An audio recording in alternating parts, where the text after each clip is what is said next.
Hey guys, Cooking with Kim D. How are we doing tonight? So I am making where'd my recipe go? A rosemary roasted butternut squash pizza. This is a recipe from our Taste Bud subscription. If you have any questions about the Taste Bud subscription, please feel free to reach out to me. I'm going to talk about the subscription during the party as well. And tonight, these feature like a certain pantry item. So tonight it features the rosemary herb pantry seasoning, which is phenomenal. If you haven't tried any of our pantry items, give them a try. They are really great. They add so much flavor and stuff to to some simple cooking. So if you hear me say pizza, I think most people will think of a pizza stone. Excuse me. It's probably the most popular way to cook their pizza. And as you know, our stoneware is famous. It was one of the first items that Doris Christopher came out with 41 years ago when she started Pampered Chef. This is our newest pizza stone. This is our large pizza stone. Has great built-in handles here. It has a lip here as well, and I'll explain that in another minute. But I wanted to show you the back of this stone. So this is our new Stone Fusion stoneware. It's still American made. It's still made with the great clay that it was, but they redesigned it a little bit so that you can actually preheat this in the oven now. You can also put it in the dishwasher, and you can put it under the broiler. Our old stoneware, we did not recommend that as it would void the warranty. But if it has this waffle pattern on it, that means it is safe. For, again, the broiler, to preheat, and to put in the dishwasher. This is a piece of stoneware that I got with my consultant kit. I already had this size, so I decided to not use this because I wanted to be able to show the difference between what an unseasoned stone looks like and a seasoned stone. And as you can see, this does not have that waffle pattern on the back. So this means I shouldn't preheat it, I shouldn't put it under the broiler, and I shouldn't use it in the dishwasher. We have a saying, the browner it looks, the better it cooks. And this is a great example of that. So this was my very first stone that I purchased from my first Pampered Chef party that I went to in, I think, 92 or 93, I forget. So I've had this ever since. I absolutely love this. I'm very careful with it. But so as you can see, this is nice and brown. And over the years, this coating, builds up on it. Doesn't mean that I haven't cleaned it. You use one of our scrapers, you scrape all the bits off. I do run it under hot water for a little bit just to kind of get as much off as I can, but I still want some of that, some of that left behind because this makes a great non-stick surface for cookies, for, baked goods, for fish, for, chicken, whatever it is that you're going to make, pizza. And again, it does not have the waffle, so this does not go in the dishwasher. So while stoneware might be, I think, the most popular answer for how do you make a pizza with a Pampered Chef item, the Deluxe electric grill and griddle is actually my new favorite way to make pizza. It is so easy, it's fast, I don't have to heat up the oven, although I did still heat up the oven in tonight's case because I roasted something that I'm going to show you in a minute. But I absolutely love this. I do have this preheating, so I don't want to touch anything, but these are the grill plates. So they have a raised, some raised bumps on it. It comes with 4 different plates. It comes with 2 grill plates, and it comes with 2 griddle plates, which are flat, which are great to do like pancakes and eggs and, all those kind of things. You can make paninis in here. You can do burgers. You can do steaks, chops, fish, really anything. You can get it done on here. It's got several different settings. There's a custom sear, panini, grill, griddle, and keep warm.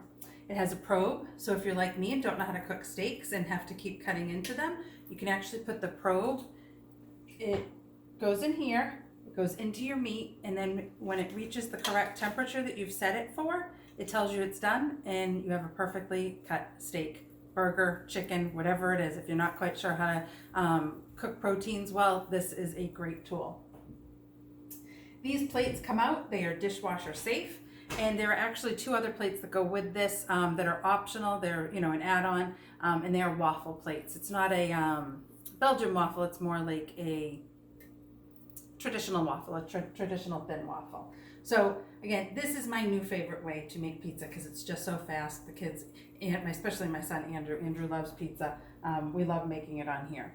So on my cutting board, this is the large grooved cutting board, I put down in my shaker. So this is an old shaker. This is what it looks like now, but I have cinnamon sugar in this one. And this one, I keep cornmeal. And all I did was shake down some cornmeal onto the bottom of, you know, on top of my cutting board. I laid down a Pillsbury thin crust. I prefer the thin crust. It fits in here really well. A Pillsbury thin crust pizza. And then just shake some of this on top. Now, all I'm going to do is fold this over. Put it on top here. And then you're just going to, it's okay that it's a little big. It's all right. It's gonna stay in there nice and puff up and cook really well. This gives a great crusty outside but chewy inside, and that is exactly how I like my pizza. So I think that's why this is my new favorite way to make pizza on this. All I'm gonna do, now, this, I can't do it because I have stuff in the way. There's a handle release over here. So, oh, maybe I can. This goes down flat. So if you wanted to cook on 2 surfaces, like pancakes on one side and bacon, or bacon and eggs, you can do that. It also has a hover feature. So we're going to use that later on. But right now, I just want this to go down right on my pizza.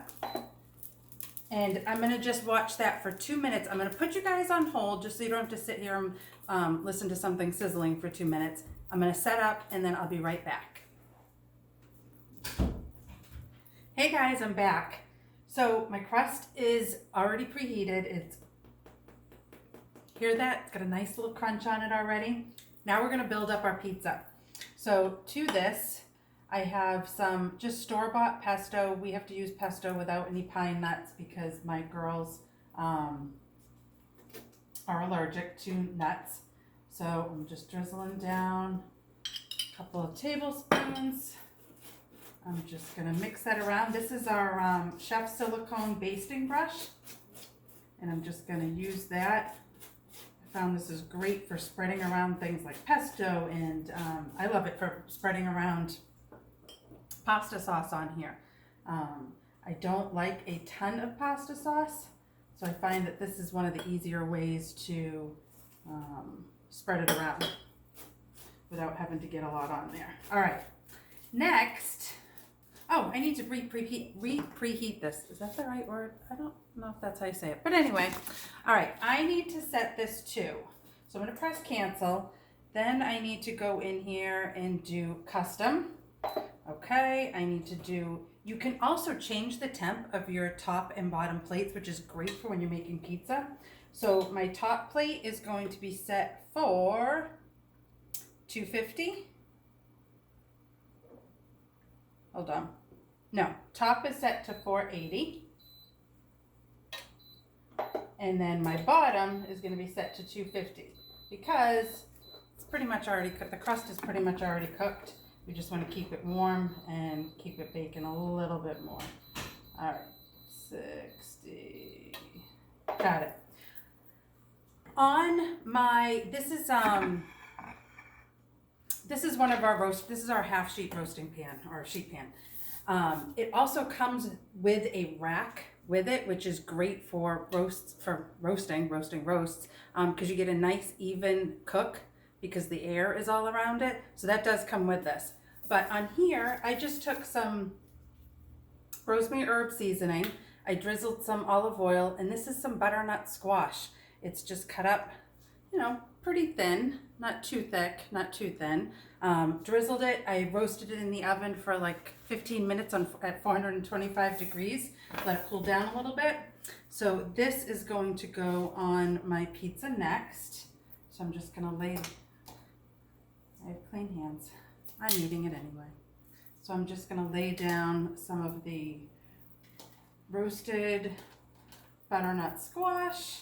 This just screams fall to me. The rosemary and this butternut squash. Oh, it smells so good in here. Who was it that said, who was the cook that used to say we need smell-o-vision? Was it Emma or Rachel Ray? I forget, but yeah, we need that right now.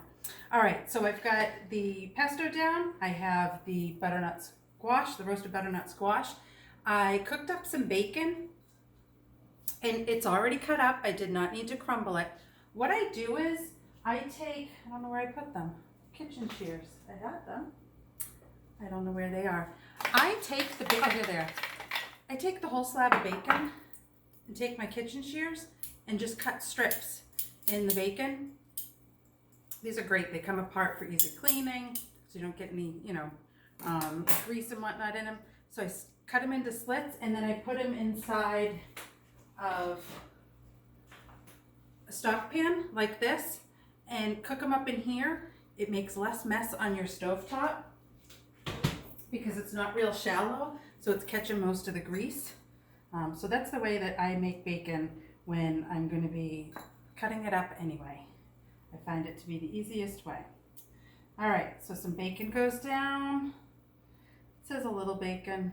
I like a lot of bacon. My family likes a lot of bacon. All right, so we've got some bacon down. And then I have some whole milk mozzarella cheese that I just shredded with one of our newly designed shredders. We have this one that does kind of like a medium.